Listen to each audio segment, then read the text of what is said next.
Marcondes Gadelha conosco hoje. Olha, gente, só de mandato como deputado federal foram 6, doutor Marcondes? 6. 6. Um como senador, como escritor, por ofício é médico, figura conhecidíssima na política paraibana, no Brasil inteiro, presidente, né, no momento em exercício do PSC, uma figura muito querida, muito conhecido pela sua inteligência. Todas as rodas, doutor Marcondes, todo mundo fala da sua capacidade cognitiva, da sua inteligência. Então, sabe que pra gente é uma alegria trazer você aqui nessa tarde. Seja bem-vindo, viu? Obrigado, Fernando. Prazer todo meu de estar aqui com você. Ele hoje vem falar... E você já começa ganhando presente, viu? Ele vem falar desse livro, Sonho Sequestrado. Esse livro, gente, conta os bastidores da campanha do apresentador, do nosso mestre maior, Silvio Santos, à presidência da República no ano de 1989.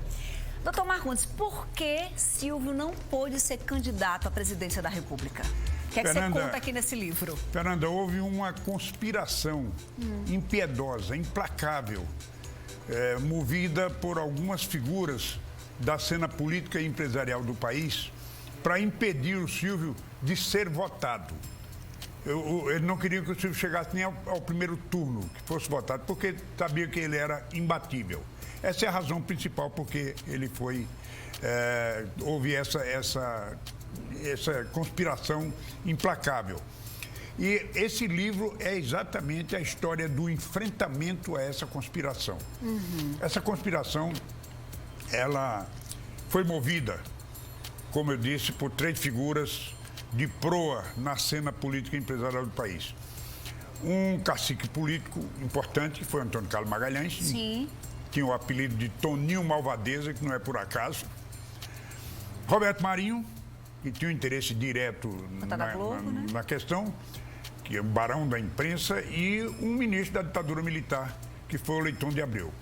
Depois juntou-se a esse grupo uma figura que na época estava começando, estava se iniciando na política e na vida administrativa, que era esse Eduardo Cunha. Foi preso. Foi preso, exatamente. Então, o Eduardo Cunha, na época, trabalhava para o PRN, que era o partido de Collor de Mello, que era o principal interessado nessa história. Essa conspiração para impedir o Silvio de ser candidato, ela se desenvolveu em 3 etapas. A primeira etapa consistia em impedir que ele tivesse a legenda do seu partido, que era o PFL, que era o meu partido também, na ocasião. Que ele tivesse a legenda para ser candidato. O senhor seria o vice dele, né? Eu fui o vice dele, fui o candidato a vice dele. A segunda etapa seria impedir que o Silvio conseguisse qualquer outra legenda, porque na época a lei permitia você mudar de legenda no ano eleitoral para ser candidato. Certo. E, finalmente, se tudo desse errado, nesses 2 casos, a terceira etapa seria impedi-lo no judiciário, que foi o que eles fizeram. Agora, isso tudo foi feito meticulosamente, com muita estratégia. Não era assunto para amador, era uma coisa para pessoal já com muita destreza nessas malandragens e acabaram realmente conseguindo esse intento. E a gente seria... E assim, gente, é um fato muito importante, historicamente falando, porque o Brasil estaria vivenciando, ou na verdade vivenciou, a sua primeira eleição presidencial pós-ditadura. Exatamente. Então seria muito emblemático, pós-ditadura, que o presidente da República, ou pelo menos o candidato com a maior, né, capacidade, com a capilaridade de voto, fosse um apresentador, não é, Marcondes? Exatamente. Havia um preconceito contra um apresentador. Embora que a gente invocasse o exemplo de tantos artistas que acabaram com o próprio Reagan, foi presidente da República, foi muito bem sucedido como presidente dos Estados Unidos, mas havia um preconceito. Mas a questão não era essa. A questão era interesse político e interesse empresarial. O Roberto Marinho achava que o Silvio Santos seria um transtorno na vida do seu império de comunicações, do Sistema Globo de televisão. Na verdade, não era bem assim, porque vou te revelar aqui um segredo. O SBT era contra a candidatura de Silvio Santos. Sério, doutor Marcondes? Não Sério, queria? sério. Do ponto de vista administrativo e do ponto de vista político também. Sim. Do ponto de vista administrativo, o Luiz Sandoval, que era o presidente da holding de que o SBT fazia parte, ele não conseguia esconder a insatisfação dele, porque ele achava que se o Silvio viesse para a política, se ele deixasse o programa dele, o SBT ia sofrer, ia ter problemas muito sérios, porque ele é a grande âncora, o grande sustentáculo do sistema do SBT. E, do ponto de vista político, o âncora do SBT, que era Boris Casoy, Sim. era radicalmente contra Silvio Santos, contra a candidatura de Silvio Santos. A entrevista mais difícil que eu dei em toda a campanha foi exatamente ao SBT. Nem a Globo me tratou tão mal como o SBT, porque eles não queriam que o Silvio fosse presidente da República.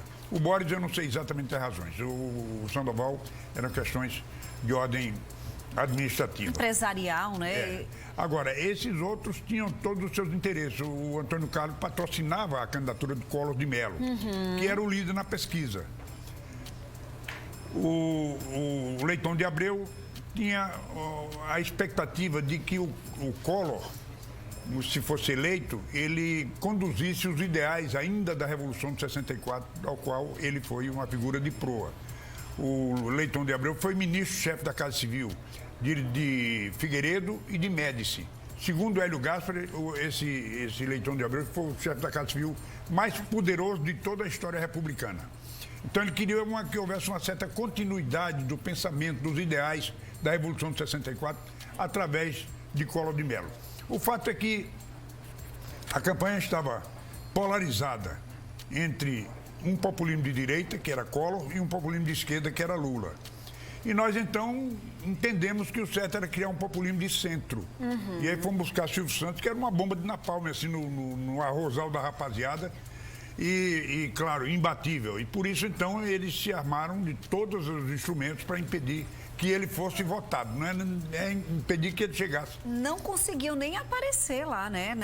Nem configurar. Agora, Marcondes, 30 anos depois, você resolve reviver essa história, vasculhar. Ele estava me contando no intervalo, gente, que foi preciso muita pesquisa. E eu quero saber como foi o seu papo com o Silvio Santos quando você foi dizer para ele, você não pediu autorização, mas você foi comunicar que ia contar essa história, revisitar esses fatos históricos. Como é que ele recebeu a notícia? Não, ele recebeu com muito entusiasmo. Aliás, o maior propagandista do livro hoje é o próprio Silvio. Ele põe no SBT, de vez em quando, ele faz chamadas, faz inserções. Ele foi muito empolgado, mas ele disse, mas eu quero te fazer um pedido. Não faça uma coisa muito séria, não. Faça uma coisa divertida, faça uma coisa engraçada. Como tratar disso de maneira divertida, né? Essa é uma matéria histórica, assim, de uma importância, de uma relevância extraordinária. Eu não posso tratar isso só na brincadeira. Não, mas faça um esforço para conjugar as duas coisas. E aí eu fiz esse tal esforço para ter pelo menos que a leitura fosse bem fluida, fosse bem leve, fosse bem maneira. E aí agora, recentemente, ele chegou para mim e disse, você conseguiu. Você fez um livro. Eu li, ele disse, eu chorei lendo o livro. Eu chorei várias vezes durante a leitura do livro. Acaba vivendo as dores e os dissabores da época, né, Marcondes? Da frustração, do e se, que muitas vezes a vida nos coloca. Agora, a palavra inicial é a carta. Você imaginava que ele ia lhe enviar uma carta? Não, de jeito nenhum. Quando o livro estava pronto, essa carta ele já mandou depois do livro pronto. Sim. E quando o livro estava, eu mandei uma cópia para ele, do livro, para ele ler. E aí ele se empolgou e disse, eu quero mandar uma carta para você, estou tão emocionado, ele usou essa expressão, e quero lhe comunicar isso. E mandou a carta. Não necessariamente para ser publicada. Sim. Mas eu li a carta. E o primeiro período eu fiquei em dúvida, viu? Porque ele... É que na carta ele diz assim, meu caro Gadelha, como vários de meus órgãos, incluindo o óbvio, que não está funcionando há muito tempo, minha memória também a cada dia que passa vai se apagando vagarosamente. Esse seu livro me lembra de acontecimentos que eu já tinha esquecido e me deixa emocionado a cada página que leio. Considero que eu estava qualificado para exercer a presidência da República e tenho certeza de que a equipe que eu escolheria, no mínimo, melhoraria as condições das pessoas mais necessitadas desse país. Parte do povo mais humilde do Brasil, infelizmente, ainda vive debaixo de pontes, em casebres de papelão ou de madeira, onde muitas vezes só tem um prato de feijão para comer e ainda precisa se preocupar com a saúde, com os remédios que precisa tomar. Minha atuação seria toda voltada para esses temas que tanto afligem a nossa pobre população. Os demais problemas do nosso país seriam enfrentados também pelo presidente Silvio Santos, mas preservada sempre a prioridade dada à habitação e à saúde, ou seja, seriam áreas prioritárias para ele. Você, com seu talento de escritor e generosidade de amigo, me deixou por diversos momentos com lágrimas de saudade e emoção, ao trazer de volta aqueles compromissos. Hoje, com 90 anos, me pergunto se teria sido bom para mim, para minha família, para a minha televisão, para as pessoas que gostam de mim, ter colocado a faixa verde e amarela que estampa a capa deste excelente livro. Sei, porém, que teria sido bom para a causa, e isso me basta. O desafio, então, estava aceito em qualquer circunstância. Abraço afetuoso ou afetuoso abraço, Silvio Santos. Então, o início da carta fez com que você pensasse... Eu ia quase fazendo uma bobagem de não publicar essa carta. Porque o começo aí você vê, é uma referência óbvia aos órgãos dele que não estão funcionando e tal. E eu digo, bom, isso não vai pegar bem. Mas aí o meu editor disse, Gadelha, publica essa carta, isso aí isso é a cara de Silvio Santos, isso é ele. Ele está se apresentando aí. Aí eu publiquei e o sucesso foi extraordinário. Extraordinário. A referência a essa carta em toda parte. Agora tem fotos, muito bacana. Eu lerei, Gadelha, com muito carinho, até porque eu também sou uma admiradora de Silvio Santos. Essa foto aí é da capa, tem uma foto da matéria de capa do New York Times. Aqui, ó. Tá. Que fala, né? Porque ele é um apresentador de televisão, é candidato a presidente da República. Agora me diga uma coisa, onde é que o pessoal de João Pessoa encontra esse livro? Bom, esse aqui é o problema. Parece que o livro não chegou aqui a João Pessoa ainda. Nossa! Ele tá sendo, a pessoa pode comprar pela Amazon Books, sim, ou pelo Google Books, tá, vai pela internet, é fácil. Tá. Agora, fisicamente eu não sei.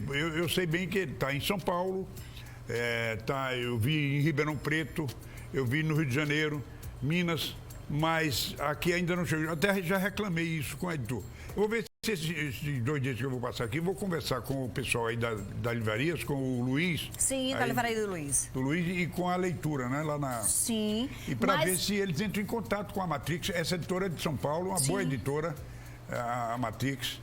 E ver se traz esse livro logo para cá, porque tem muita gente me pedindo, me perguntando e eu não Ainda sei. bem que o senhor me trouxe o meu, que eu me abraçarei com ele neste fim de semana, mas que bom que também tem a internet para a gente agilizar isso. Primeiro dizer da minha alegria de receber você aqui no nosso programa, da nossa admiração, nos tem à disposição. Parabéns por contar tão lucidamente fatos importantes para a história do nosso país e continuar fazendo a diferença nesse cenário político que é tão difícil, mas que a gente ainda pode encontrar homens idôneos como o senhor, viu? Muito obrigado, prazer. Fernando. O prazer foi todo meu, viu? Estamos juntos aqui. Um abraço para a família inteira, que é muito querida por todos nós. Agora, esse aqui, olha, vai comigo, não dou mais não, viu? Tá autografado, é meu, sem devolução. Um abraço, doutor Marconi. Um abraço, sucesso para você, Fernando. Rapaz, coisa boa bater esse pato. Segura aqui, Aleph, para mim, por favor. Coisa boa contar essa história, não é? E outra coisa, é importante a gente saber o que os nossos filhos contarão das histórias.